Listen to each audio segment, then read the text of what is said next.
and he did not know her again. Please be seated.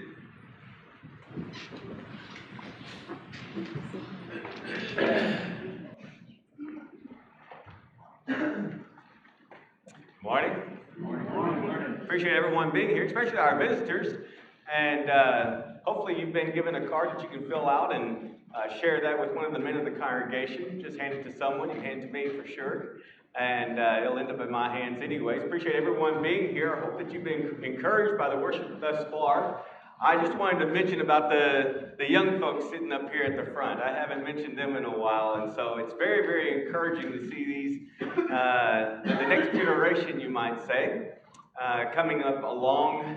And they are up here in the forefront, so if they misbehave, then we all know it, and then if they're very good, we all know that too. But oftentimes we don't make note when they're good. Right? Because they don't call attention. And so we kind of take that for granted from time to time. But we do appreciate everyone who's here this morning, and I hope that you'll be encouraged by the lesson. We're going to be covering a chapter in the Bible that lots of times is just overlooked. It's right in the life of Joseph. And so you want to talk about Joseph, you got one chapter of Joseph, it begins, and then all of a sudden you got this chapter 38 of Judah thrown in there, and you go like, why is that there? Well, we'll address that at the end of the lesson, and then it goes right back to Joseph again. And so it's kind of like, okay, we're just going to bypass chapter 38 and go from 37 to 39 and just keep on talking about Joseph. What a wonderful character, right? He's my Bible hero. I love the story of Joseph. But this morning, we are going to be touching on the life of Judah and Tamar. And, you know, who doesn't love a juicy story, right? One that's filled with scandal and makes me think of the soap operas. I'm not one of those people, by the way. I try to put on a facade like real juicy. I just, you know, that's just not my cup of tea. But I do like a story with a twist. I like the surprise at the end. And this is one of those stories, you might say.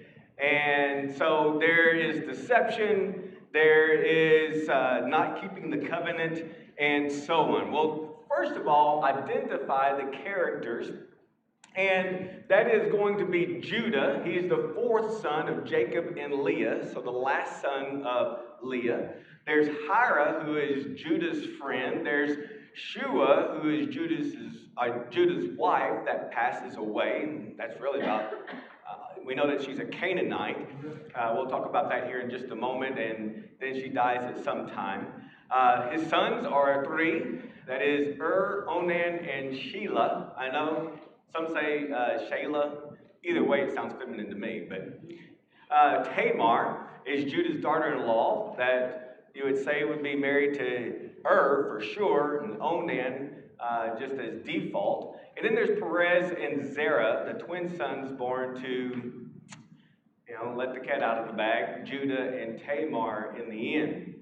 And so I hopefully you can see this. This is Hebron here, and he comes up, this is where Shelah is born in Chezib, and then he ends up going to Timnah. He's going to, that is Judah's going to take his sheep there to be shorn.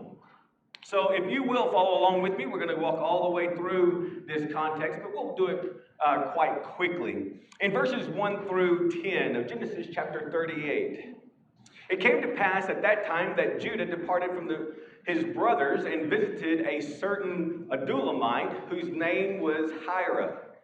And Judah saw there a daughter of a certain Canaanite whose name was Shua, and he married her and went into her. So here he is doing exactly what his father did not do. Remember that Jacob is sent back so he doesn't get killed by Esau is the primary reason, but it is to get sons, to marry within the family. Same as Isaac and so on. Judah does not do that. He marries a Canaanite, which may be the reason these first two sons are not the men that they ought to be. So we continue in verse 3. So she conceived and bore a son, and he called his name She conceived again and bore a son, and she called his name Onan. And she conceived yet again and bore a son and called his name Shelah. He was at Chezib when she bore him. So maybe she's still back home, you might say, and not Jacob. I'm going to end up doing the wrong names. Maybe it's contagious. Maybe I need to. No, maybe I'm standing up here. I won't go down there if you were here for class. So he is here in Chezib, and she may have had Shelah back in Hebron. Nonetheless, we see in verse 6, then Judah took a wife of for his firstborn, and her name was Tamar. But Judah's firstborn, was wicked in the sight of the Lord, and the Lord killed him. I don't know how wicked you have to be just struck dead right there on the spot. We know a few people, that happened to. It happened to Uzzah. It happened to Ananias and Sapphira. So there's a few people that have been just struck dead right on the spot, but they did something wrong. I wonder what his wickedness is, and that's all we could ever do is just speculate, right? But it's so bad. Maybe he's following in the footsteps of his mother, being a Canaanite. We don't know. But nonetheless, he's killed by the Lord. In verse 8, and Judah said to Onan, go into your brother's wife and marry her and raise up an heir to your brother. This was in the old law, but this is prior to the old law. So this is a custom, it would seem, of the land. And so, in other words, there needs to be some posterity for the wife, but primarily for this firstborn, that that line would continue. And so we see in verse 9, but Onan knew that the heir would not be his. And it came to pass when he went into his brother's wife that he admitted on the ground, and lest he should give an heir to his brother. This is pure speculation, but it's possibly due to the birthright. If there's only two sons, you're going to get a birthright. You're going to get twice as much. So you get 2/3 to yourself, and then your other brother would get this 1/3 between Onan and Shelah. Maybe it's just that he didn't like his brother. I don't know. We're not told why, but he does not want to bear a child with Tamar to be in the line of his brother or have his brother's name to continue that. So he admits on the ground, and in verse 10, and the thing which he did displeased the Lord, therefore he killed him also. Now, this is part of the reason why a lot of people just bypass this, because of the this type of verbiage and so on. But it's in the Bible. I think it's important that we point it out. So the first two sons are now dead of Judah, and Onan. And one is wicked. The other displeased the Lord, but they both had the same outcome. They were both struck down dead by God himself. So, we pick up in verse 11 and 12 how I have separated this. Then Judah said to Tamar, his daughter-in-law, remain a widow in your father's house till my son Shelah is grown. Sounds good, but it's empty words. Notice, as we continue, lest he also die. For he said, lest he also, that is Onan, also die as his brothers did. I don't know if he thinks that Tamar is cursed. He's lost two sons already. He doesn't want to lose the third. And Tamar went and dwelt in her father's house. So he says the right words, just wait till Shelah grows up and I'll give him to you. But he has no intentions in fulfilling that word. He has no intentions in giving Shelah to Tamar. Now, in the process of time, the daughter of Shua, Judah's wife, you go back up to verse 2, you'll see that that's the Canaanite wife to Judah. So Judah was comforted, she dies, and Judah was comforted and went up to his sheep shearers at Timnah, he and his friend Hira, the Adulamite. All right, so Judah's got some, he's lost his two sons. He's lost his wife now in death. And I don't know how much time has passed. The only timeline that we have that's verbatim is the 3 months that we'll come across here between the time that he's with Tamar and she's pregnant. So it's kind of questionable, what's the difference in the age of Onan, and Shelah? We don't know. It's supposed, of course, that Shelah is still too young to marry. That's why it's easy for him to say, wait till he's old enough, and I'll give him to her, or give him to you, talking to Tamar, of course. And so picking up at verse 13, and it was told Tamar, saying, look, your father-in-law is going up to Timnah to shear the sheep. I find that quite interesting. Why would anyone tell her, and except that they would possibly know the commitment that's been made, and maybe she can approach Judah and say, hey, you gonna keep your word? She would obviously know how old he is, that is Shelah, because she would know how old he was when the promise is made and so on. So again, big question mark, how much time has gone past, but obviously enough that Shelah is probably old enough to be given to her as a husband. So in verse 14, which, remember, I reckon it'd have to be in the line of that first child would have to be not Shelah's, but to continue the line of So in verse 14, she took off her widow's garments, covered herself with a veil, and wrapped herself, and sat in an open place. She's not hiding. It's not secret. It's unknown to Judah who she is, as we'll see here in just a moment. So she's sitting openly, sat in an open place, which was on the way to Timnah. For she saw that Shelah was grown, and she was not given to him as a wife. She's very, very, very shrewd. Instead of approaching him, probably like she should, and that is just to say, hey, Judah, why haven't you given Shelah to me? What's going on? He's of age. She doesn't do that. She does it underhandedly, secretly. In verse 15, when Judah saw her, he thought she was a harlot, because she had covered her face. This blows my mind. Jacob marries Leah, goes and makes her his wife, and doesn't find out till the next morning. I still find that quite bewildering. But kind of the same thing, just, he's not connecting the dots. He's not anticipating this.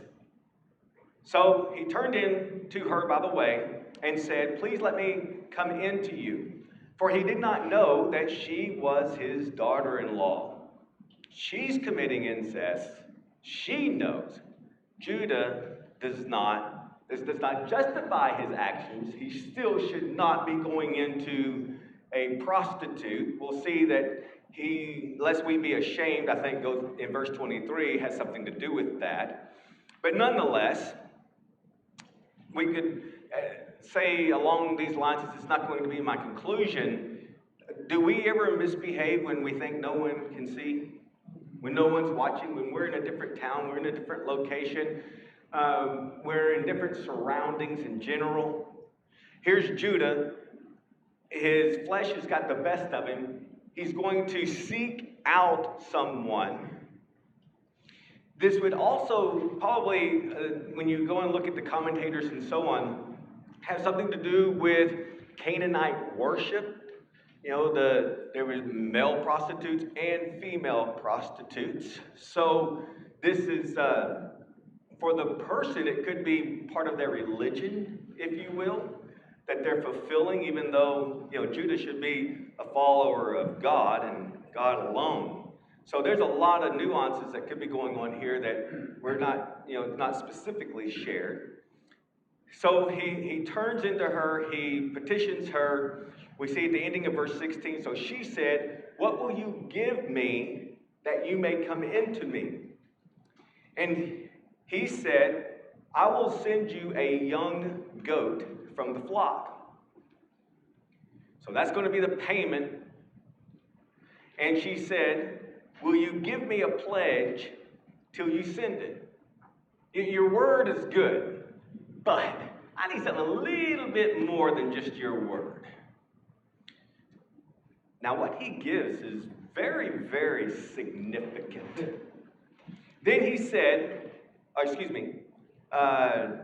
the middle there of 18. So she said, "What am I going to give you? Your signet and cord and your staff." Now, we would think of that as 3 different items. It's actually just 2 different items. Obviously, the staff is going to be like the cane that they would use as a walking stick. This would be one of those items that we used to go camping every year at Thanksgiving when we lived in Texas, at least for 10 plus years. Anyways, one of the members, it was all members of the congregation, or of the church, I should say. There was different congregations that would participate in this camping for a week. And so one of the guys, every year, and it's the only time he would ever work on this staff, or this cane, or this walking stick. But anyways, during that week, he would sit there and he'd carve on it. And it is known, not that every cane would have this, but many of them would. So there'd be distinctive marks on this cane, this staff. In this case, it calls it a staff, depending on your translation. So it wouldn't just be any kind of cane that, it would get mixed up with another. It was probably very specific. It's kind of strange that he would give that up. Now, as far as the signet, oftentimes we think of a signet ring, and then the cord is something different. That's not the case. In this case, when it says a signet and cord, obviously there could be a signet ring that would have a particular stamp on it, so that you could stamp the melted wax to put your signature, if you will, so it held authority. But you could also have a signet around your neck. So this signet would be that same thing as a ring, could be a ring, but they would take leather and they would take silk and they would braid it and make a cord that would hang around your neck. The way I think about that is that a very specific identifying signet is dog tags. That's what goes through my mind. So it is your dog tag. It is your seal, your stamp. No one else would have that. We kind of think of branding cattle. That's your stamp, and it's unlike any other. Very, very unique. So he is giving up, if you will, in our understanding, he's pulling out his driver's license and handing it to her and saying, "I'm going to be right back. I'm going to be right back with this goat." So I think that this time frame is very, very, very short. He's going to want his staff, and he's definitely going to want his signet with this cord that would be hanging around his neck. Just like you would want to get your driver's license back as soon as possible. It is, your identifying card, and it has a lot of power, right? So, verse 19. So she arose and went away and laid aside her veil. This is after the act, and put on the garments of her widowhood. So she's taking off what she's going to wear to identify herself as a widow. We didn't really emphasize that a while ago. She puts on what would identify her as a prostitute.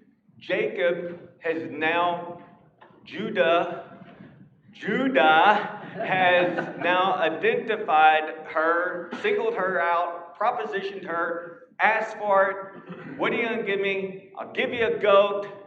Great. Prove it. What are you going to give me so I know that you're going to come back and you're going to do what you say? Here's my signet, cord, and staff. Good. Act is done. Now she's gone. She goes back to her father's house, we'll assume. And she puts on her garments of widowhood. Verse 20. And Judah sent the young goat by the hand of his friend the Adulamite. Let me go ahead and get y'all up to speed here. To receive his pledge. He wants his possessions back from the woman's hand, but he did not find her. Then he asked the men of that place, saying, where is the harlot who was openly by the roadside? They said, there was no harlot in this place. This transaction happened pretty fast. I'm going to step back and go, I think it's the providence of God. It never says that, but that's not the first time something happens in the Bible that it doesn't say God is doing this, but we kind of put two and two together.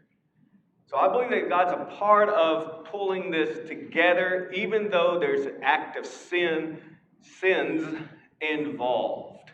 So we'll see that at the end as we conclude the lesson. There's no harlot in this place. But he returned, this is verse 22, and he returned to Judah and said, I cannot find her. Also the men of the place said, there was no harlot in this place. Then Judah said, let her take them for herself, lest we be ashamed. For I sent this young goat, and you have not found her. I tried to keep my promise. I tried to do what I said I would do. It's not my fault. She's not there. Plus, I shouldn't have done it to begin with. Shouldn't have done that. He knows it. Hiram knows it. Or Hira. And so, we'll just let it go. Verse 24. And it came to pass, about 3 months after, that Judah was told, saying, Tamar, your daughter-in-law, has played the harlot. Now, I find that quite interesting. How do they know she played the harlot? Now, I'm going to somewhat suppose that unseen, we already know that when Hira goes back to give the goat or give the, whatever it is, she can't be found. And they even say there wasn't one here. There was no harlot here. I'm putting two and two together, and that is that when we fornicate, we are selling our bodies as a prostitute.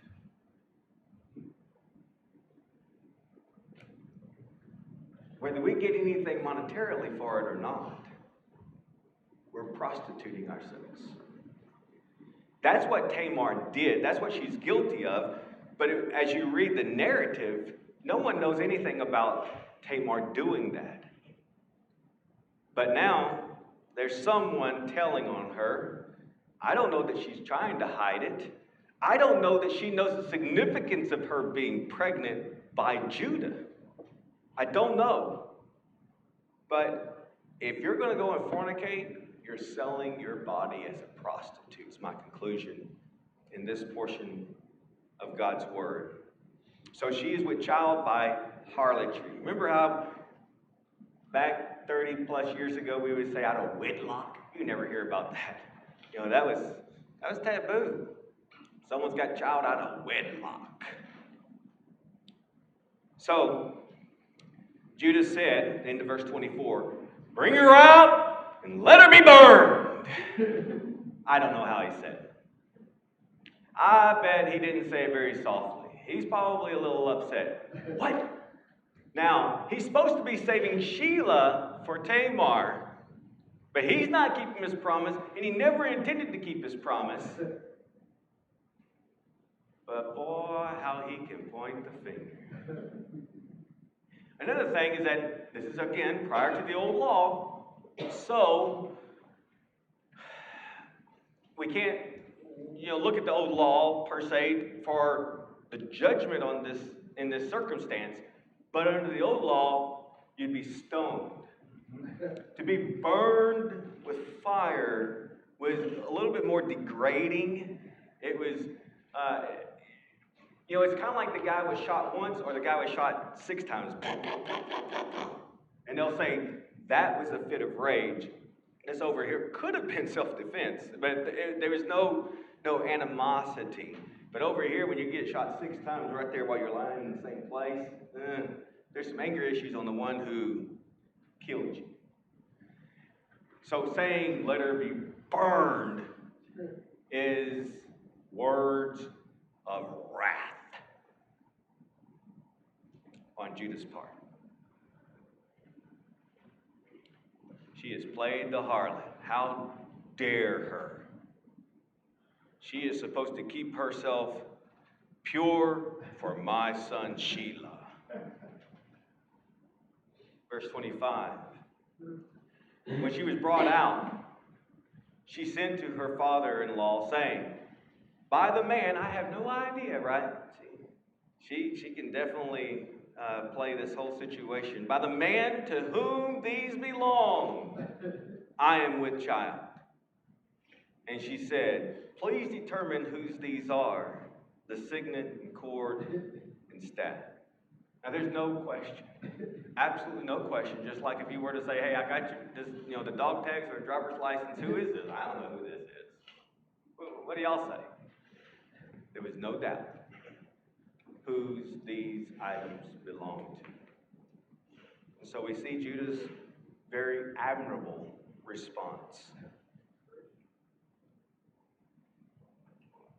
Whose are they? Y'all tell me. So Judah acknowledged them and said, she has been more righteous than I, because I did not give her to Shelah, my son. I didn't keep my word. And he never knew her again. Obviously, intimately is what's being referred to.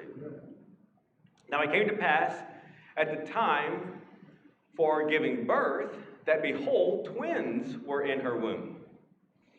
And so it was, when she was giving birth, that the one put out his hand, and the midwife took a scarlet thread and bound it on his hand, saying, this one came out first. Then it happened, as he drew back his hand, that his brother came out unexpectedly.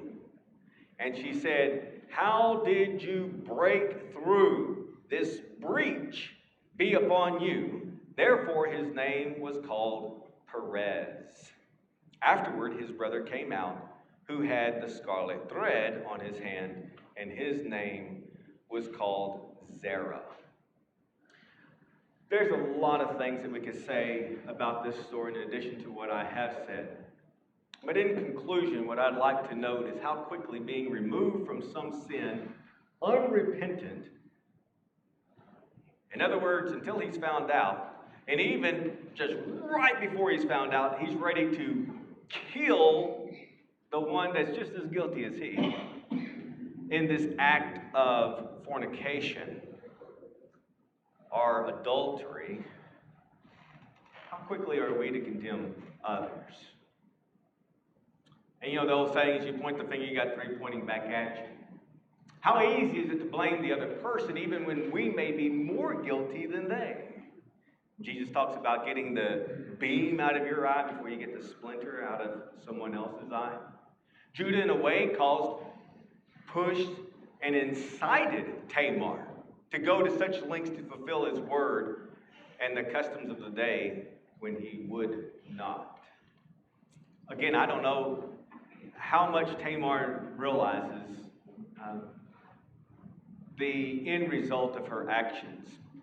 It could be that she's just wanting to no longer be a widow, to be married, to bear children that she still has yet to do.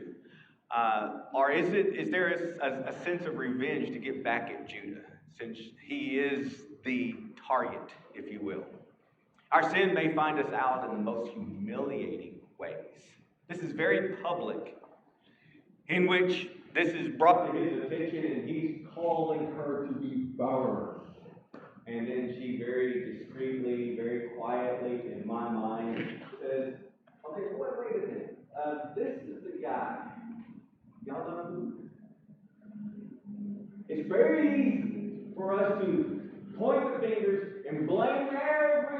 everybody that could be involved is quick to judge and sentence when the focus is all on him. But when the tables are turned, they're on us. That's a different story, isn't it? But now we're begging for grace and mercy, but before we're ready to burn. How easy it is to be self-righteous and condemn others, ultimately. So, in the house of Judah, we have very early in and Onan, death. Wickedness. It's unnatural, it seems. It's a heinous crime, whatever his wickedness is, and then what Onan does, and it's disastrous.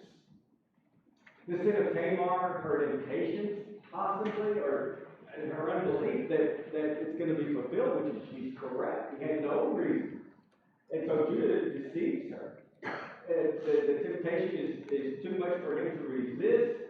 Incest is committed, but she put that temptation in front of him. Then the sin of Judah is that it's suddenly, openly, willfully, and inexcusably committed. So Jacob doesn't defend. As soon as it's detected, he quickly, unexpectedly, he thinks that he's got to, wait, how did she get that? No. Again, how did someone get my driver's license?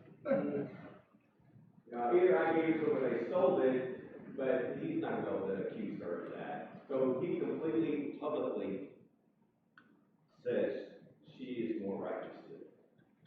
We need to be those kinds of people. When we find that the tables are turned and we're really just as guilty, instead of us trying to sweep it under the rug, we need to take accountability. He did. Judah did. So he confessed, candidly, promptly, and penitently, it would seem. And so he's given mercy. The promise of his confession, again, the sincerity of it, and the reality of his faith to own up. So the death of and Onan is death.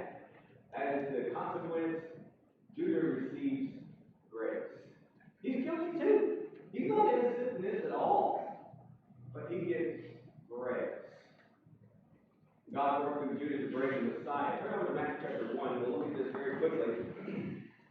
To help me get it solidified in my mind, I appreciate Tim emphasizing 2 Samuel chapter 7.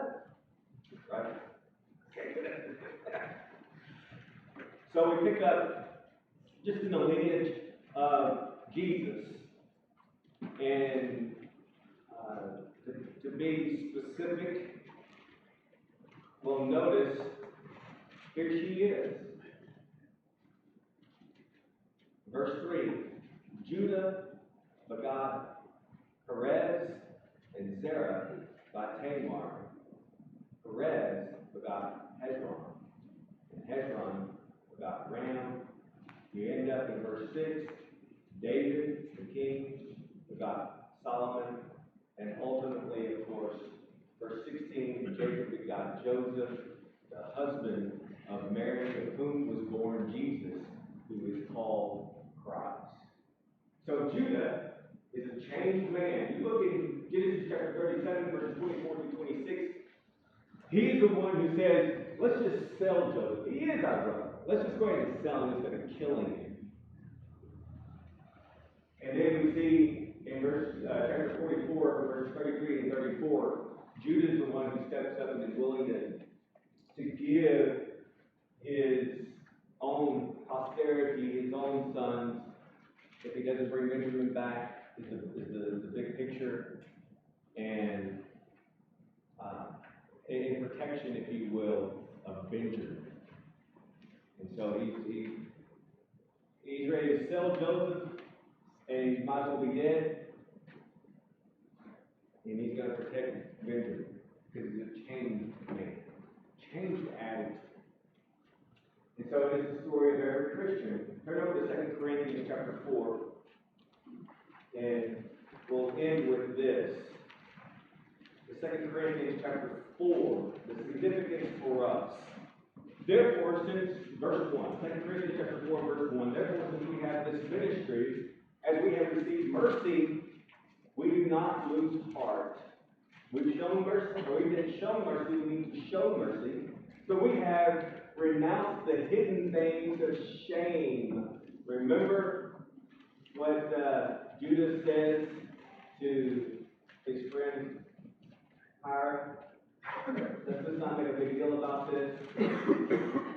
Take the goat back home, otherwise we'll be shamed. So, but we have renounced the hidden things of shame, not walking practice or handling the word of God deceitfully. He was deceitful, but by manifestation of the truth, commending ourselves to every man's conscience in the sight of God. The sight of man, too, is it not? He's ready to burn her at the stake. No stake mentioned, but you get the point. Then the table will turn. But even if our gospel is veiled, can be seen clearly, kind of hidden, it is veiled to those who are perishing, whose mind the God of this age is blinded, who do not believe, lest the light of the gospel of the glory of Christ, who is the image of God, should shine on them.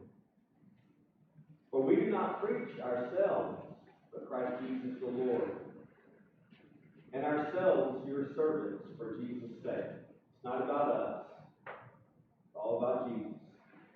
We preach Christ and Him crucified, as Paul says. Verse 6, for it is the God who commanded light to shine out of darkness, who has shown in our hearts to give the light of the knowledge of the glory of God in the face of Jesus Christ. We're in a dark, dying world, a very sinful world. God can still use His providence, even though it would seem to be impossible. But further than that, I want you to really focus on verse 7. But we have this treasure, that is the gospel, the good news of Jesus Christ, in earthen vessels, that's this flesh, that the excellence of the power may be of God and not of us. What we see in this story, in Genesis chapter 38, it seems to be just thrown in there out of nowhere. It's easy to ask, why in the world would God want this exposed?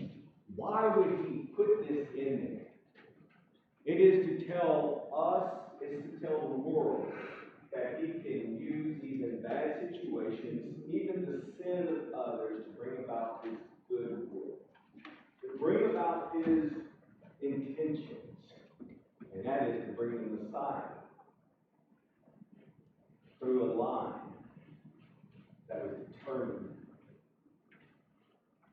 Even in our wickedness, in our sin.